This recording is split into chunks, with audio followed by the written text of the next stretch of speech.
Ma'am বলছি সুদীপ তো অসুস্থ, আজকে আসতে পারছে না, তো ওর হয়ে লগ ইনটা যদি আমি করে দিতাম। আচ্ছা, সুদীপ অসুস্থ কবে থেকে? এই তো দুদিন ধরে একদম শয্যাশায়ী, বিছানা থেকে উঠতেই পারছে না, সেই জন্য তো অফিসে আসতে পারলো না।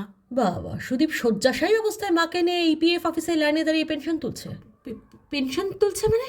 মানেটা কি সেটা তো আমিও বুঝতে পারছি না। সুদীপ এক কথা বলছে, তুমি এক কথা বলছো। সুদীপ তো আমাকে এইমাত্র মেসেজ করে বললো মাকে নিয়ে পেনশন তুলতে যাচ্ছে, তাই অফিস আসতে পারবে না। এবার মানেটা তোমরা আমাকে বোঝাও।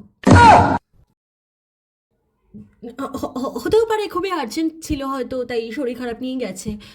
যাই হোক ম্যাম, আমি আমি আসছি। হ্যাঁ, এই হ্যালো, বলছি তোর কটা মুখ রে, তুই একই মুখ দিয়ে দু রকমের কথা কি করে বলিস? আরে আমি আমি আমি বলছি না না, মানে তুই আমাকে বলছিস শরীর খারাপ, ম্যামকে বলছিস পেনশন তুলতে যাচ্ছিস, মানে তোর দাবিটা কি রে? হ্যাঁ, দাবিটা কি তোর? উফ, তুই আগে শোন, আমি আমি কেন বলেছি শোন। তুই কি কারণে বলছিস আমার জানার দরকার নেই, তোর এই মিথ্যের জন্য ম্যাম আমাকে সন্দেহ করলো। আরে আমি ম্যামকে শরীর খারাপই বলতে যাচ্ছিলাম, জাস্ট বলতে গিয়ে মনে পড়লো এই মাসে 3টে ছোট শরীর খারাপ, একটা বড় শরীর খারাপ হয়ে গেছে আমার। আর একবার শরীর খারাপ বললে ম্যাম নিজে আমাকে হাসপাতালে ভর্তি করে দিয়ে আসতো। বোঝার চেষ্টা কর ব্যাপারটা।